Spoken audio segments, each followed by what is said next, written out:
Daniel 7. Nós vamos abrir a Bíblia em Daniel 7 durante toda essa série que eu estou falando sobre o juízo. E quero já preparar o coração de vocês para a mensagem de hoje, que vai ser uma mensagem longa, ok? Vai ser um pouquinho comprida, mas eu quero esclarecer muitas coisas através da mensagem de hoje. E hoje nós vamos estudar esse tema aí, o juízo investigativo. É bíblico? É uma pergunta provocativa, né? Uma pergunta provocativa. Daniel capítulo 7, versículo 9 a 11 diz assim: continuei olhando até que foram postos uns tronos, e o ancião de dias se assentou. O ancião de dias é Deus. Sua veste era branca como a neve, os cabelos da cabeça como a pura lã. O seu trono eram chamas de fogo, e as suas rodas eram fogo ardente. Quando a palavra de Deus fala sobre as rodas do trono de Deus, essa imagem vem do livro de Ezequiel, dos capítulos 1 a 11, quando mostra que Deus viaja no seu trono e o seu trono é móvel. Isso significa que o trono de Deus ele não está fixo em um lugar apenas, ele se movimenta. É isso que nós entendemos aí. E aí a palavra de Deus continua dizendo assim: um rio de fogo manava e saía de diante dele. É como se fosse o mar de vidro do Apocalipse. Milhares de milhares o serviam e miríades de miríades estavam diante dele. Esses são os anjos, a corte celestial. Aí a parte crucial: assentou-se o tribunal e se abriram os livros. Se abriram os livros. Aí nós temos uma cena de julgamento. E uma das coisas mais importantes nessa cena de julgamento são os livros que são abertos. E a palavra de Deus faz menção, há várias vezes, em vários momentos, sobre livros de registro. Mas eu não vou falar sobre isso. Eu quero falar sobre juízo investigativo, porque Daniel 7, de 9 a 11, ou o capítulo 7 de Daniel, basicamente é o mais utilizado pelos adventistas, juntamente com Daniel 8,14, para fomentar, para pregar, para justificar a sua crença no juízo investigativo por parte de Deus.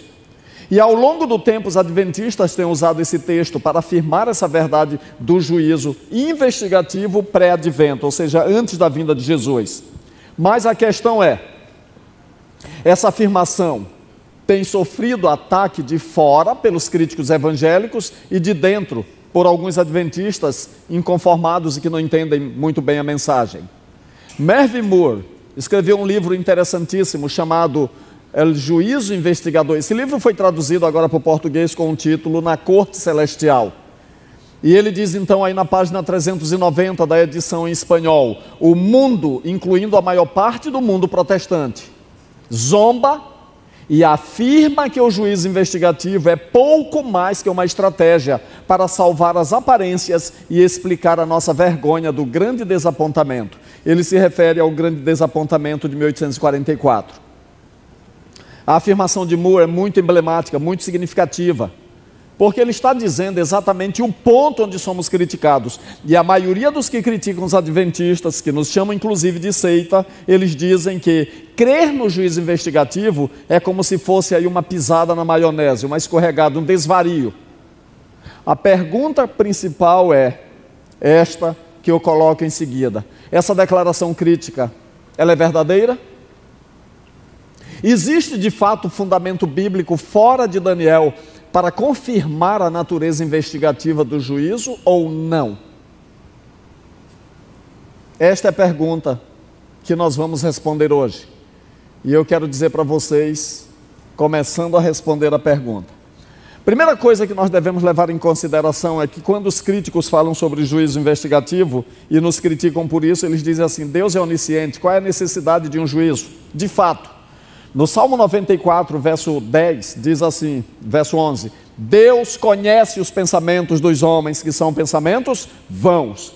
No Salmo 139, de 1 a 4, o salmista, interagindo com seu público, escrevendo, ele diz assim: para onde eu fugirei da presença do Senhor? Para onde eu me esconderei?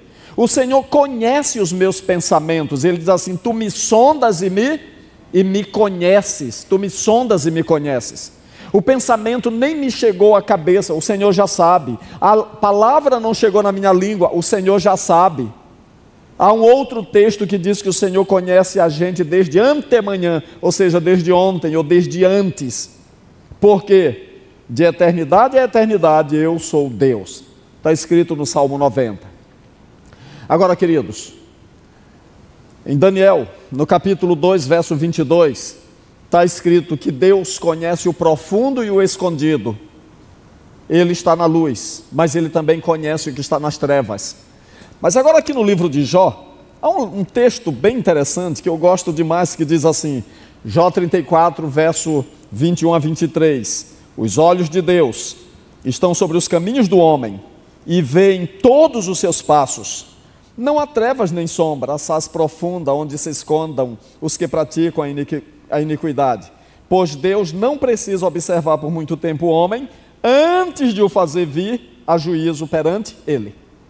Esse texto aqui fala de duas realidades, que Deus é onisciente, mas mesmo sendo onisciente, ao observar o homem, ele o traz a juízo. E esse observar tem a conotação de investigar, de avaliar. Ok?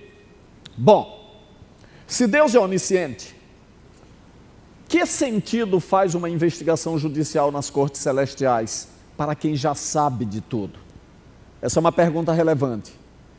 Mas existe uma outra pergunta igualmente relevante. Para quem é o juízo?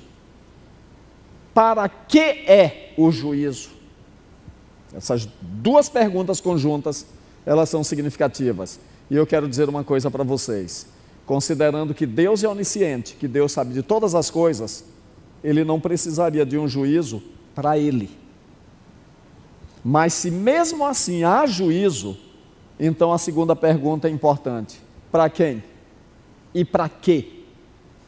E hoje eu vou responder apenas esta pergunta. A base bíblica para um juízo investigativo?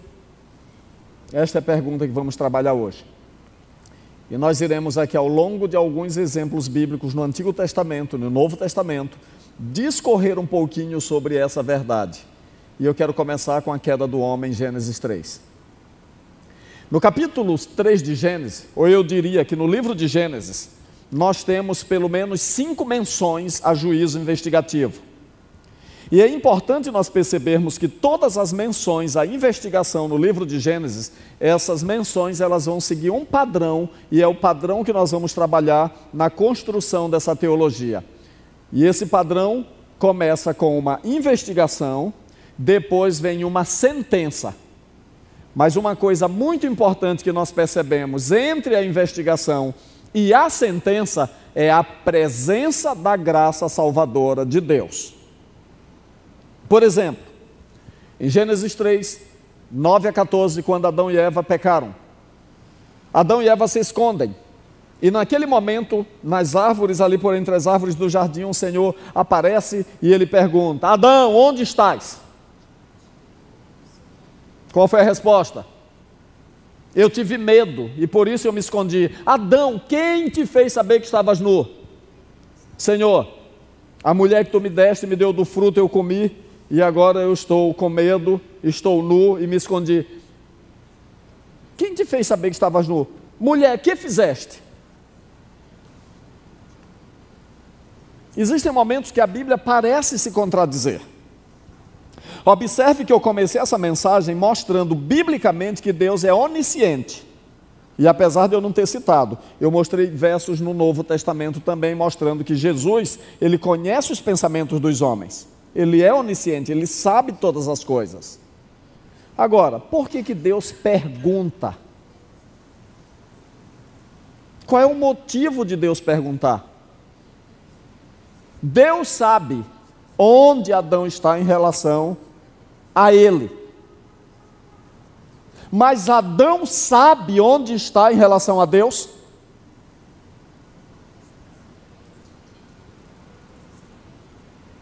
Deus é onisciente.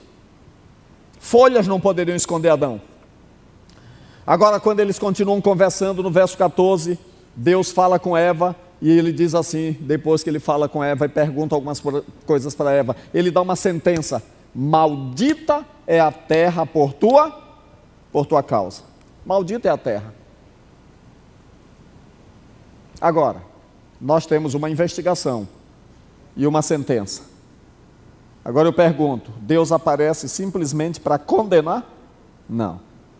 No capítulo 3, verso 15, Deus diz assim: eu colocarei inimizade entre ti e a serpente, entre o teu descendente e a descendência, entre ti e a descendência da mulher.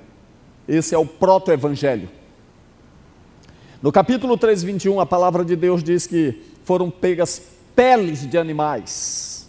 Nas entrelinhas, naquele dia, em vez de Adão e Eva morrerem, os cordeiros morreram, já representando a Jesus, o Cordeiro de Deus que tira o pecado do mundo. E naquele momento, Adão, que estava nu e que merecia a morte, não morre, ele sai vestido e ele sai vivo, com a esperança de um Salvador que viria para redimi-lo. Amém?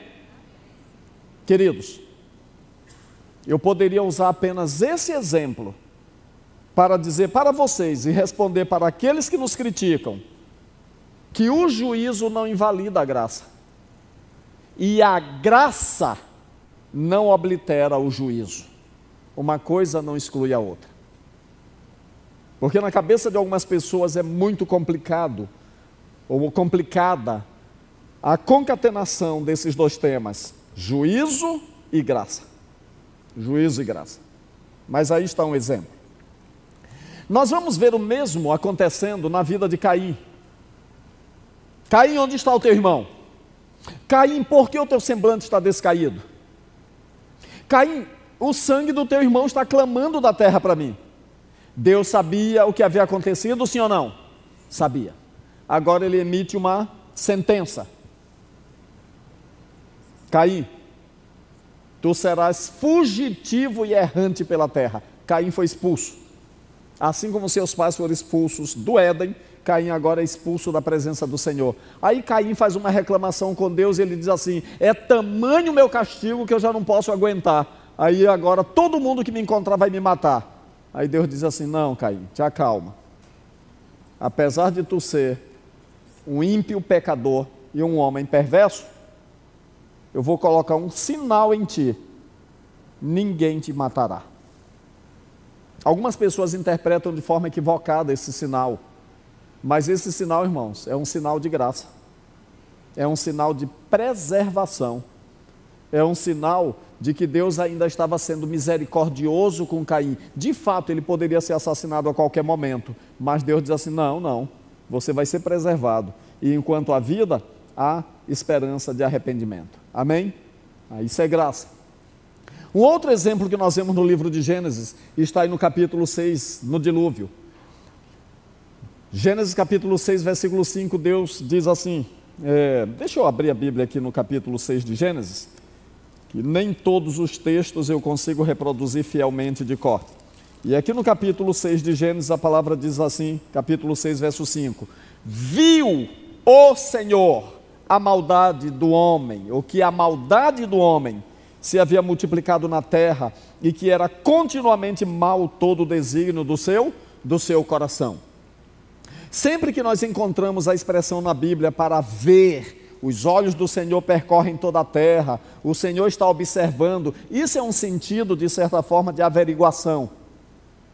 O Senhor está olhando, nada passa despercebido diante dele. O mesmo acontece no dilúvio. Agora Deus então olha a humanidade completamente deteriorada. Isso é o sentido investigativo. Agora, queridos, a palavra de Deus então diz que Deus manda o dilúvio sobre aquela humanidade. Ele diz assim: eu me arrependo de ter criado o homem. E aqui no verso 7 vem a sentença: farei desaparecer da terra, da face da terra, o homem que criei.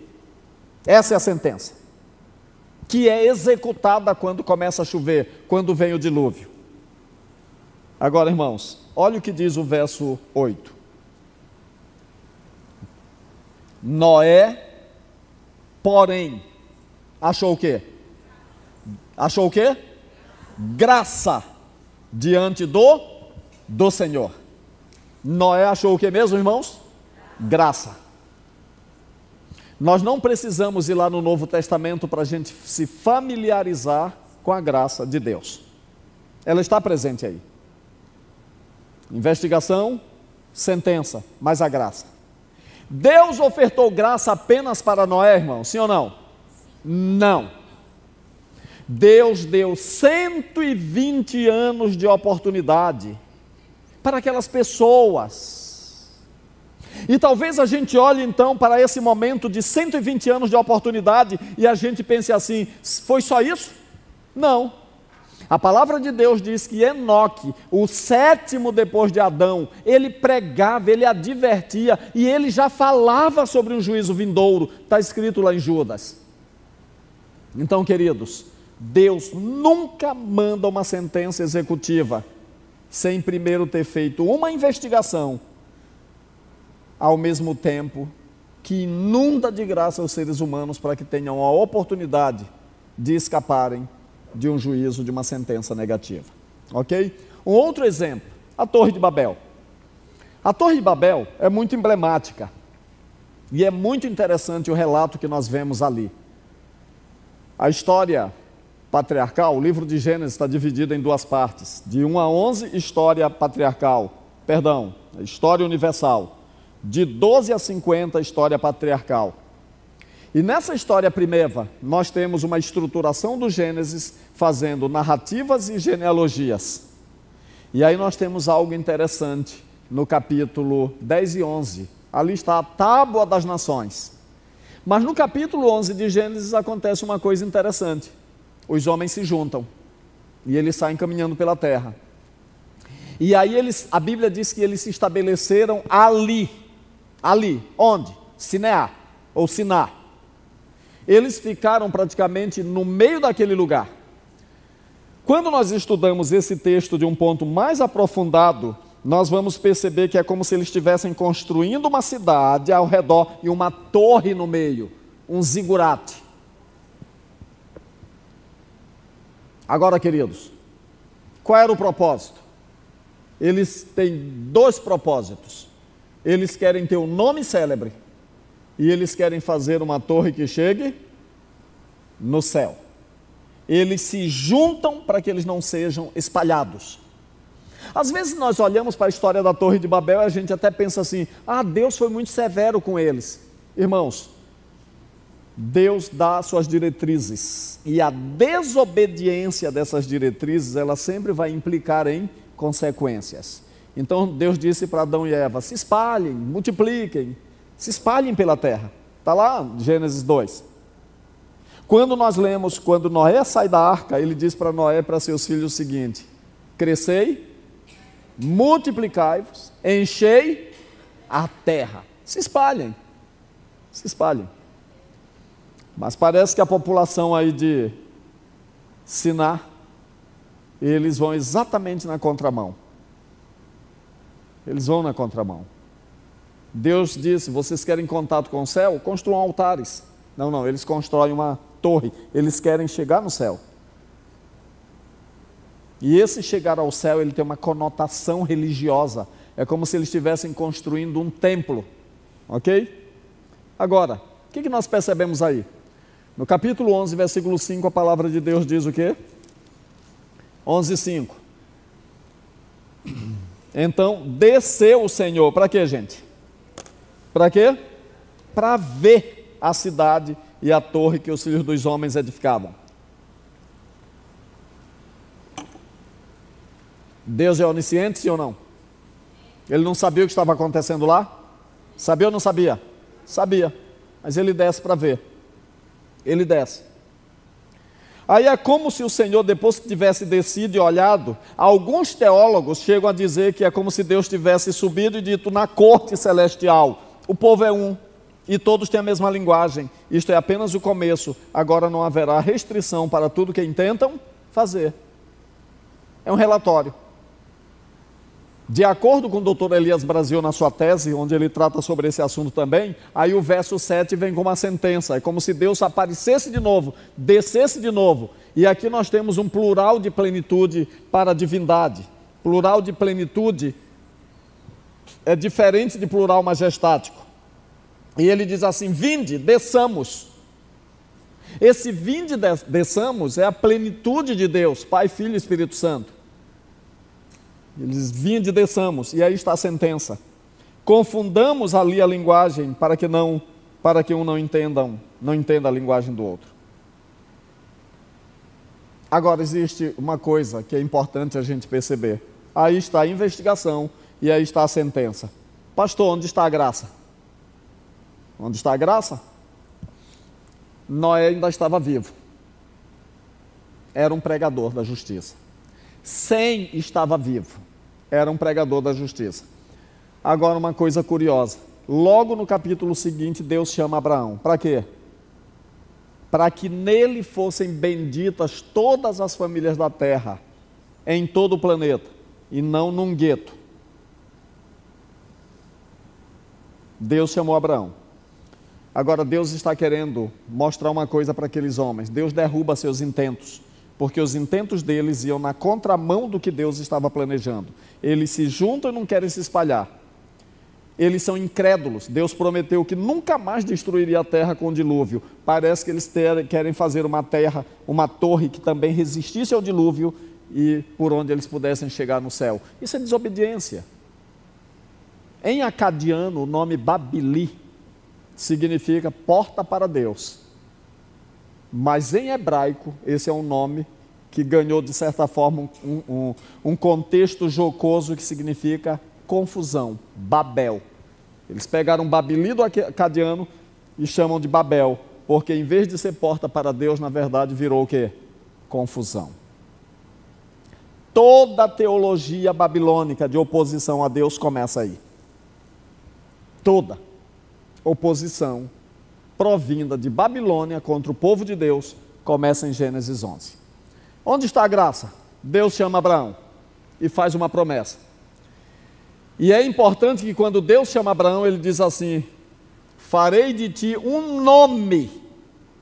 O que eles queriam? Torna célebre o seu nome. Deus dá o nome célebre para Abraão pela sua graça. E é importante nós percebermos que a escada que eles queriam fazer para chegar no céu, lá em Gênesis 28, Deus vai mostrar para Jacó como funciona o acesso para o céu. E no sonho, ele vê uma escada, que os anjos sobem e descem. E é muito legal quando nós lemos João capítulo 1, verso 51, quando Jesus diz assim para Natanael: Natanael, você está impressionado pelo que está ouvindo?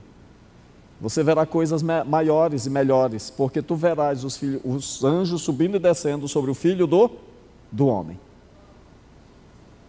João está dizendo que Jesus é a nova Betel, ele é a escada que liga céu e terra. Enquanto que Babel era um sistema rival de chegar ao céu, a verdadeira forma de se chegar ao céu é Deus quem estabelece. O que nós vemos aí? Investigação e sentença, mas a graça que foi estendida para aquele povo que infelizmente não a aceitou. Na destruição de Sodoma e Gomorra, a palavra de Deus diz em Gênesis 18, abra sua Bíblia em Gênesis 18, marque esses textos, eles são muito importantes.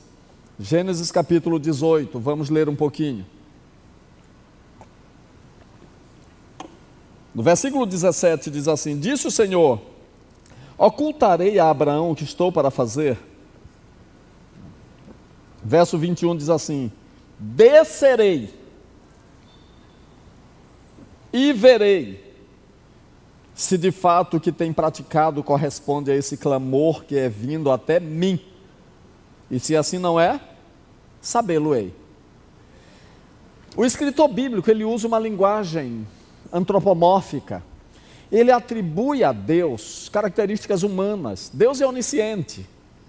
Mas ele coloca nos lábios de Deus, é como se ele estivesse falando num sotaque humano, né, para nós, dizendo assim: eu vou descer. Quando ele diz assim, eu vou descer, é como se Deus estivesse saindo da sua casa, que é o seu templo celestial. Mas ele não sabe de tudo, sim ou não? Sabe. Mas mesmo sabendo de tudo, o autor bíblico está dizendo que Deus está dizendo o quê, gente? Deus diz: eu vou descer e vou ver. Eu vou conferir, olhando pessoalmente, se o clamor que tem subido corresponde. Isso é investigação. essa investigação. Aí Deus bate um papo com Abraão. A investigação aqui de Sodoma e Gomorra é muito interessante. Porque, irmãos, aqui na frente, no verso 25, ele diz assim: longe de o fazeres tal coisa, matares o justo com o ímpio, como se o justo fosse igual ao ímpio. Longe de ti, não fará justiça o juiz de toda a terra?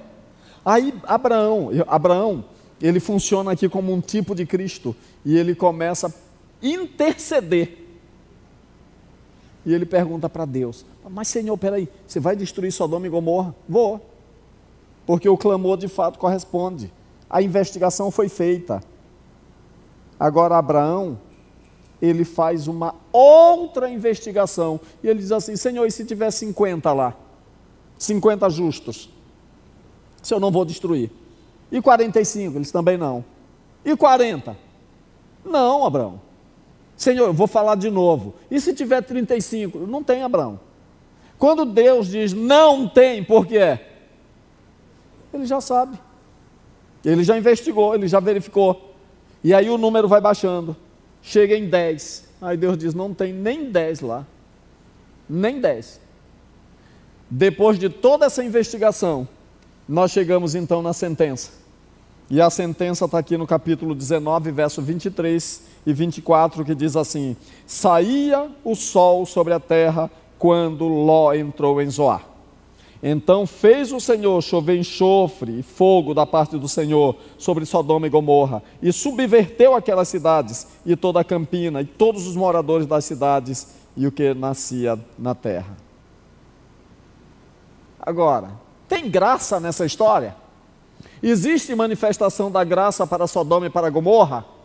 Capítulo 19, versículo 29, a palavra de Deus diz assim: ao tempo que destruía as cidades da campina, lembrou-se Deus de Abraão e tirou a Ló do meio das ruínas, quando subverteu as cidades em que Ló habitara. Talvez alguém olhe para esse texto e diga assim: ah, Deus está sendo muito seletivo, ele está salvando apenas Ló. Mas por que ele está salvando apenas Ló? Porque apenas Ló respondeu de forma positiva à graça que foi estendida. Agora, queridos, será que Deus manifestou graça salvadora para Sodoma e Gomorra? Sim. Muito tempo.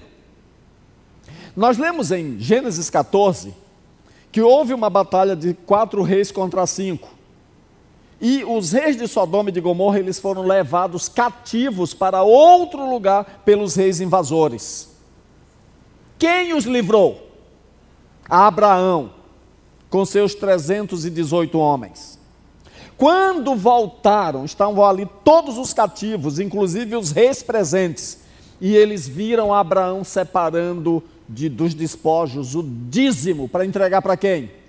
Para Melquisedeque, que infere-se que era conhecido naquela região, porque ele morava na Jerusalém primeira, né?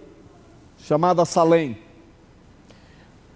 Melquisedeque, irmãos, era rei de justiça e rei de paz. Vocês acham que com toda a importância de Abraão naquela terra, as pessoas não sabiam que ele era um monoteísta, adorador do Deus verdadeiro, e que não conheciam os altares que Abraão construía para sacrificar seus cordeiros? Deus não é arbitrário. Houve tempo e graça de sobra para os sodomitas e gomorritas, mas eles rejeitaram a graça. Eles rejeitaram a graça. E eu quero dizer para cada um de vocês, irmãos, que as pessoas se perdem não é por falta de oportunidade, elas se perdem porque querem, porque o Evangelho e a graça estão disponíveis. Aqui nós temos um outro exemplo, que é a queda de Jerusalém, em Ezequiel, mas eu vou pular esse exemplo, porque eu quero me deter aqui um pouquinho no Salmo 11, ok? Eu quero me deter um pouco no Salmo 11, o tempo está correndo e eu preciso avançar. O Salmo 11, eu fiz menção a ele no sermão do domingo passado, mas eu quero hoje me deter um pouquinho mais exegeticamente nesse salmo. Por quê? Porque o Salmo 11 é de uma relevância estupenda para o estabelecimento de uma teologia do juízo investigativo. E aí no capítulo 11, ou no Salmo 11, os versos 4 e 5 que eu coloquei aí estão escritos assim: o Senhor está no seu santo templo, nos céus tem o Senhor o seu trono. Os seus olhos estão atentos, as suas pálpebras fazem o quê? Sondam os filhos dos homens. O Senhor põe à prova ao justo e ao ímpio. Aí eu coloquei uma interrogação aí. O Senhor prova o justo ao ímpio? É uma pergunta. Mas ao que ama a violência, a sua alma abomina. Bom, vamos responder essas perguntas. Em primeiro lugar, vamos dar uma olhada na estrutura do Salmo. Essa estrutura aí se chama de, essa estrutura literária, essa avaliação literária do texto se chama de estrutura quiástica, que vem da palavra, da letra grega qui. E aí nós temos como se fosse o nosso X do português. E as partes de cima correspondem às partes de baixo. Ok? E aí o Salmo 1 começa dizendo assim: o Senhor é meu refúgio. No verso 7 diz: o Senhor é justo. Verso 2 e 3, os ímpios são punidos. No verso 6, na parte B, capítulo 5 e 6, os ímpios são punidos. Verso 3, o sofrimento dos justos. Verso 5, os justos são vindicados. Qual é o centro do Salmo? O Senhor no templo do céu. O Senhor julga em todo lugar. O Senhor está no templo celestial. E do templo celestial ele faz o quê? Ele julga. Mas vamos a algumas perguntas. A que templo se refere o Salmo? A palavra templo no hebraico é Hekal. E ele responde ali no paralelismo: o Senhor está no seu santo templo, nos céus tem o Senhor o seu trono. Isso é paralelismo, onde uma primeira linha responde à segunda. A relevância disto é, mais que a prova da existência do santuário celestial, mostrar a morada do Senhor e as atividades de juízo que são realizadas onde? No céu. Por que eu estou falando isso? Porque existem algumas pessoas que acham um absurdo se falar de juízo no santuário celestial. E os adventistas falam. E por falar, os adventistas apanham um bocado. Mas a questão é, quem critica a teologia adventista do juízo tem fundamentação bíblica, teológica, de fato, para fazer isso? Porque o que eu estou mostrando para vocês é a base bíblica da razão, porque nós cremos como cremos, ok? Agora, outra pergunta. O que significa sondar e provar dos versos 4 e 5? O termo que aparece ali é o termo bohan, que é usado para expressar as atividades divinas executadas por Yahvé no e do seu templo no céu. O que significa bohan? Provar, examinar, inspecionar. Esse é o significado primário dessa expressão. E geralmente denota uma atividade divina positiva. Por exemplo, aqui em Jeremias, eu citei ali Jeremias capítulo 20, verso 12, e eu vou ler aqui porque eu acho esse texto muito legal, muito interessante. E aqui em Jeremias 20, 12. Lembrando que a palavra bohan aparece 32 vezes na Bíblia hebraica. Jeremias 20, 12 diz assim: Tu, pois, ó Senhor dos exércitos, que provas, bohan, o justo, e esquadrinhas, bohan, os afetos e o coração, permite veja eu a tua vingança contra eles, pois te confiei a minha causa. E esse verso aqui confirma a investigação que Deus faz, no caso aqui para os ímpios, mas no Salmo 11 nós vamos perceber que Deus não investiga só o ímpio, ele investiga o justo também, ok? Vamos a uma outra perguntinha. Há um teólogo que escreveu esse livro aí, esse léxico teológico do Velho Testamento, e ele diz o seguinte, que Bohan fornece uma síntese apropriada quando diz que os verbos paralelos e os usos de Bohan apontam preferencialmente para um significado bastante comum, que é testar e investigar criticamente. Dr. Richard M. Davidson, que é um erudito do Velho Testamento, ele apresenta a sugestão de que Borrã, no Salmo 11, pode designar um aspecto específico do juízo de Deus. E que aspecto específico seria esse? O aspecto investigativo do julgamento. Mas aí vem uma pergunta que é igualmente importante. Quem é investigado? Pastor, por que essa pergunta é importante? Porque lá em Daniel 7, todos os teólogos, especialmente os que não concordam com o juízo investigativo, eles vão dizer que a investigação primária do julgamento ali é contra a ponta pequena e não contra os santos. Ou melhor, não é dos santos, dos filhos de Deus. Por isso vem essa pergunta: quem é investigado? Aí no Salmo 11. Para nós entendermos quem é investigado, eu quero dizer, de acordo com o pastor Elias Brasil, que escreveu a sua tese sobre o santuário celestial no Antigo Testamento, que existem pelo menos 3 formas distintas de dividir as cláusulas desse verso. A primeira é: Yahvé é justo, ele prova o ímpio, e o que ama a violência odeia a sua alma. Essa é uma forma. Segunda forma: Yahvé prova o justo e o ímpio, e o que ama a violência odeia a sua alma. É assim que está na nossa Bíblia, na tradução da revista Almeida e Atualizada. Terceira forma: Yahvé prova o justo, porém o ímpio e o que ama a violência odeia a sua alma. Nós vamos encontrar esse verso traduzido dessas 3 formas. Mas qual é a que faz mais justiça ao hebraico?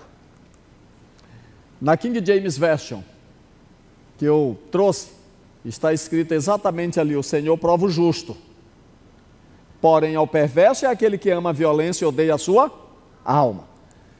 A Nova Versão Internacional fala a mesma coisa: o Senhor prova o justo, ou seja, o Senhor investiga, o Senhor Borrã, mas o justo, mas o ímpio e a quem ama a injustiça, a sua alma odeia. Resumindo, o verso 5 transmite a ideia de que a obra de Yahvé, de provar e investigar, Borrã, no e do templo celestial, está especialmente relacionada a Sadik, ao justo. E isso não nega que seus olhos estão atentos, as suas pálpebras provam, Borrã, os filhos dos homens, de forma geral. A imagem sugerida pelo texto é que, embora Yahvé prove e investigue de forma geral os filhos dos homens, Bene Hadam, a saber, o ser humano em geral, há uma ênfase, foco no fato de que é o justo a quem ele prova e que investiga, de acordo com esse verso. Está claro, sim ou não? Está claro? Sim. Ficou claro, né, Nicole? Que bom. Agora, queridos, além da investigação, nós temos uma parte da execução no mesmo Salmo. E o Salmo, no verso 6 e 7, diz da seguinte forma, Salmo 11, diz da seguinte forma: fará chover sobre os perversos brasas de fogo e enxofre, e vento abrasador será parte do seu cálice, porque o Senhor é justo, ele ama a justiça, os retos lhe contemplarão a face. Agora, queridos, vamos olhar aqui algumas coisas interessantes. Vamos lá. Salmo 11, está aí o verso. Sobre os ímpios fará chover, que é a palavra iunter no hebraico, laços, e fogo, que é a palavra es, e enxofre, que é goprit, e vento tempestuoso. Isso será a porção do seu corpo. Agora, curiosamente, Gênesis 19, 24, quando fala sobre a destruição de Sodoma e Gomorra, ali aparece a expressão enxofre, né? Chover, enxofre e fogo.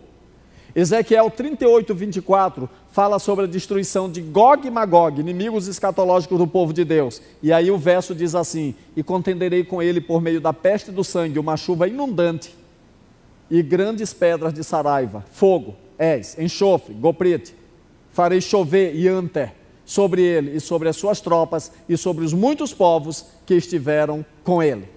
O que existe de interessante aí? O Dr. Elias Brasil diz assim: observe que estes são os únicos lugares da Bíblia hebraica onde os 3 lexemas, chover, que é meter, fogo e goprit, que é enxofre, ocorrem juntamente. Assim, o Salmo 11 contém ligações intertextuais com outras duas passagens onde o tema do julgamento desempenha um papel principal. Gênesis 19, 24, que relata o juízo sobre Sodoma e Gomorra, um juízo executivo retratado como a última ação de Yahvé para erradicar os ímpios. E também com Ezequiel 38, 22, que retrata a mesma coisa, a execução de um juízo para a aniquilação dos ímpios. O que nós aprendemos com isso? Resumindo, a obra de provar, investigar, realizada por Yahvé no e do templo celestial, nos versos 4 e 5, vão culminar depois da investigação no juízo executivo e final, que resulta na aniquilação dos ímpios, no verso 6, e a aceitação do justo na presença do próprio Yahvé. O que o Salmo 11 nos ensina? Julgamento, aniquilação, julgamento, investigação dos justos, punição para os ímpios, e o resultado final, os justos na presença do Senhor. Amém? Isso é extraordinário, extraordinário. E o que o Novo Testamento fala sobre o juízo investigativo? Bom, o tempo já está indo embora, eu não quero cansar muito vocês, mas eu quero relembrá-los que nos ensinos de Jesus nós temos algumas menções que reforçam este ensino, especialmente nas parábolas. Uma notinha de rodapé: não devemos fazer doutrinas em parábolas, mas precisamos extrair os ensinos que subjazem na parábola, ok? E eu quero apresentar apenas dois exemplos: a parábola da pesca, que é o primeiro. E a parábola da pesca diz o que, irmãos? Vamos abrir a Bíblia rapidamente em Mateus, eu ainda tenho 9 minutos, deixa eu explorar com vocês esse aspecto aqui, desse ensinamento, para a gente poder ir concluindo. Mateus capítulo 13, e a palavra de Deus diz da seguinte forma, vamos ler por gentileza, capítulo 13, versículos 47 a 50, diz a Bíblia assim: o reino dos céus é ainda semelhante a uma rede, que lançada ao mar recolhe peixes de toda espécie. Lembrando que o reino dos céus, irmãos, é uma declaração bíblica, a expressão reino dos céus, nos lábios de Jesus, é uma manifestação da primeira parte do reino de Deus, o reino da graça que precede o reino da glória, que durará para toda a eternidade. Mas dentro aqui do reino da graça, nós temos a menção do juízo também, ok? E agora perceba uma coisa importante: o reino dos céus é ainda semelhante a uma rede, que lançada ao mar recolhe o que, gente? Peixes de toda espécie. E quando já está cheia, os pescadores arrastam-na para a praia. E assentados escolhem os bons para os cestos e os ruins deitam fora. Assim será na consumação do século. Sairão os anjos e separarão os maus dentre os justos, e os lançarão na fornalha acesa. Ali haverá choro e ranger de dentes. O que Jesus está ensinando, irmãos? O evangelho da graça convida a quantos? Todos. As portas da igreja estão abertas para todos. O evangelho é inclusivo. Quando nós pregamos o evangelho, nós pregamos para todas as pessoas. Agora eu pergunto, elas vêm para a igreja, sim ou não? Vêm, elas aceitam Jesus, elas aceitam a graça. Quem está em rebelião aberta, todo mundo já vê. Eu digo os ímpios. Agora, dentro do contexto da rede do evangelho, olha que detalhe interessante. Quando os pescadores se assentam, essa é uma investigação de quem presta e de quem não presta. Agora eu pergunto, a rede que simboliza o evangelho, o método do reino de chamar todos, não passou sobre todos? Só que a Bíblia está dizendo que a rede pegou maus e bons. E como é que eles vão descobrir quem é mau e quem é bom?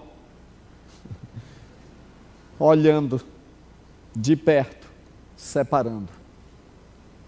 E qual é a sentença? Os bons vêm para os cestos e os maus são jogados fora. Essa é a sentença que sucede a uma investigação. Eu quero terminar com esse exemplo, Mateus capítulo 22. Eu gosto muito desses versos, e eu normalmente pego um texto aqui de Mateus 22 para falar especialmente para os recém-batizados, que às vezes vêm para a igreja com aquele romantismo de que na igreja só tem gente boa, né? Eu gosto muito dessa parábola. Mateus 22, de 1 a 14. O que acontece? O rei vai celebrar as bodas do seu filho, é uma festa. Aí ele manda convidar pessoas, e aí começam a inventar desculpas, rejeitar o convite, começam a rejeitar o chamado. Isso aconteceu no Antigo Testamento, isso acontece com a pregação dos discípulos, Jerusalém é queimada, depois a igreja continua pregando, historicamente interpretando a parábola. Aí o rei diz assim para os seus servos: chamem todos que vocês encontrarem por aí. Está escrito aqui. Vão pelas encruzilhadas, pelos caminhos, capítulo 22. Ide, verso 9, para as encruzilhadas dos caminhos e convidai para as bodas a quantos encontrardes. E saindo aqueles servos pelas estradas, reuniram todos os que encontraram, maus e bons. E a sala do banquete ficou repleta de convidados. Foram chamados todos. Aí entraram no palácio. Agora o verso 11 diz assim: entrando, porém, o rei para ver os que estavam à mesa, notou ali um homem que não trazia o quê? Veste nupcial. Pela declaração desse verso, parece implícito que lá na entrada era oferecida uma roupa para os convidados.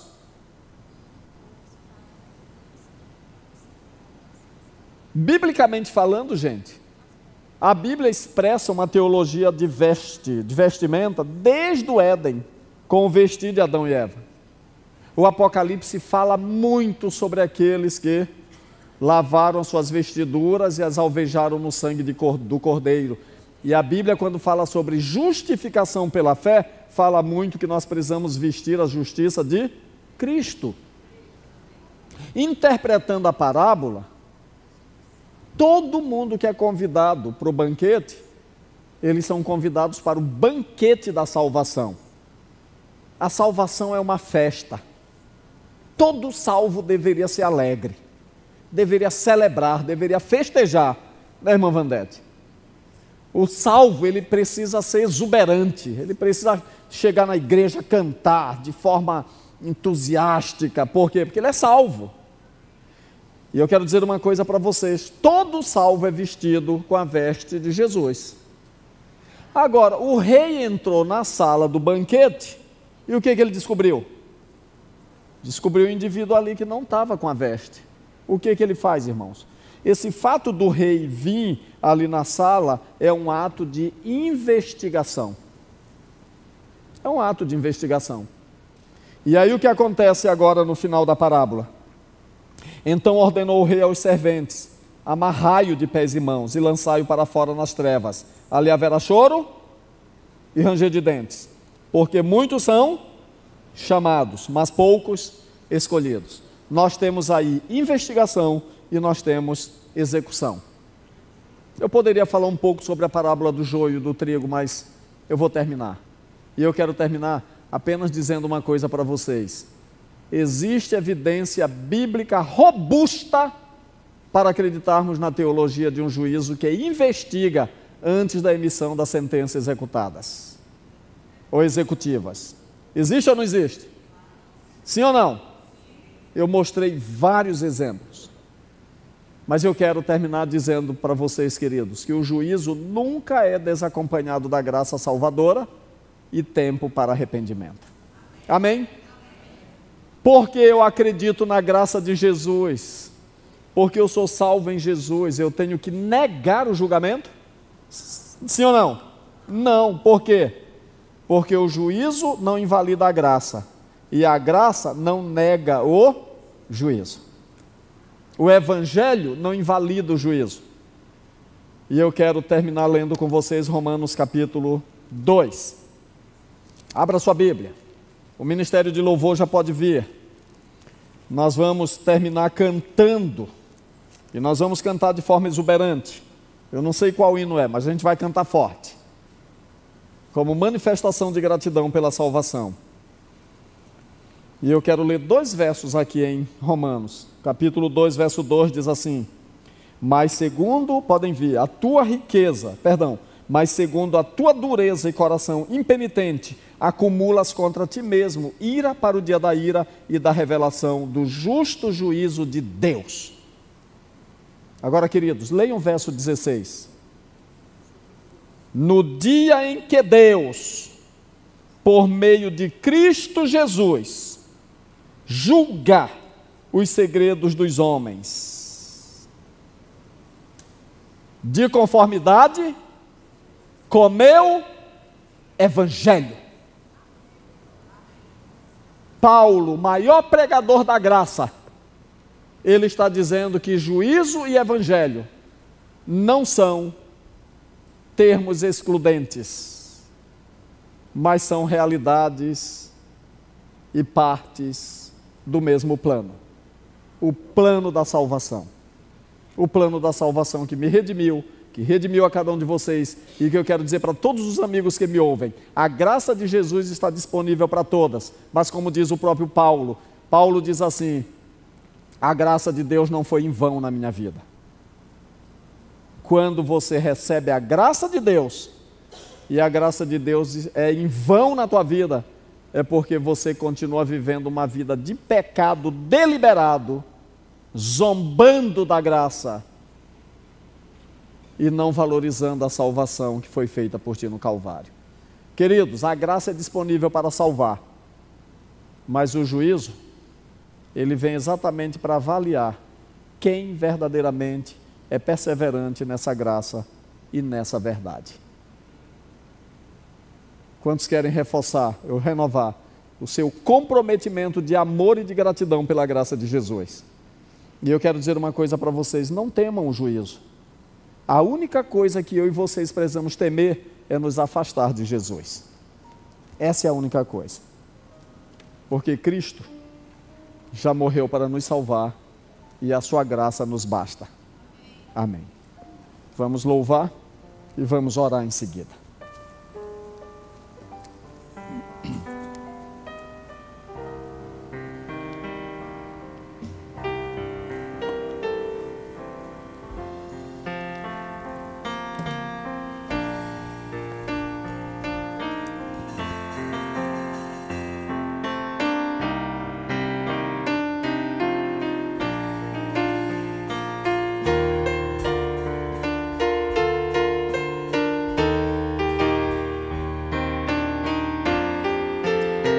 Participemos juntos.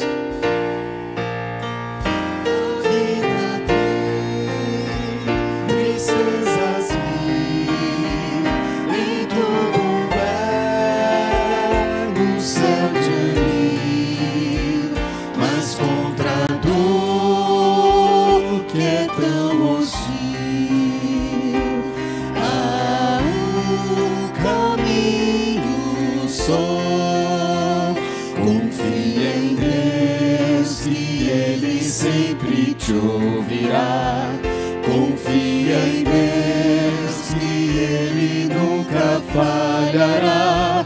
Confia em Deus que a escura nuvem passará. Oh, não duvides, mas confia em Deus. Quando teu céu escurecer e teu sofrer, se queres forças receber, há um caminho. Há um caminho só. Confia em Deus que Ele sempre te ouvirá. Confia em Deus que Ele nunca falhará.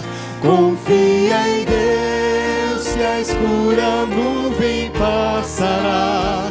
Oh, não duvides, mas confia em Deus. Se tua fé provada for e te esqueceres do Senhor, necessitando Salvador, há um caminho só. Confia em Deus e Ele sempre te ouvirá. Confia em Deus que Ele nunca falhará. Confia em Deus que a escura nuvem passará. Oh, não duvides, mas confia em Deus. Vamos orar então? Pai querido que habita nos céus, louvamos o Teu nome pela graça de Jesus. Louvamos o Teu nome porque o Senhor tomou todas as providências para a nossa salvação. Pai querido, muito obrigado pela verdade do juízo, tanto na sua fase executiva, quanto na sua fase investigativa, quanto na sua fase executiva. Nós te louvamos, ó Deus, porque em breve o Senhor virá sobre essa terra em glória e majestade, e o Senhor dará um fim ao mal. O Senhor colocará todas as coisas em ordem. O grande conflito acabará. O Senhor dará uma resposta para o universo inteiro, estabelecendo a paz, a ordem e a felicidade de maneira eternas. Antes, porém, o Senhor toma providências, investigando e dando permissão de investigação para seus anjos e para os homens, para que todo o universo conheça que o Senhor é justo no seu falar, justo no seu julgar e maravilhoso no seu salvar. Não haverá dúvidas sobre o caráter de Deus. Por isso, a parte investigativa é necessária, para que pela eternidade sem fim, todos possam adorar, louvar e amar ao Senhor, sem ter a menor vírgula de dúvida a respeito do caráter do Senhor. Obrigado por tuas bênçãos, firma-nos na verdade e ajuda-nos a te amar mais ainda, porque o Senhor é bom e reto, em nome de Jesus. Amém e amém.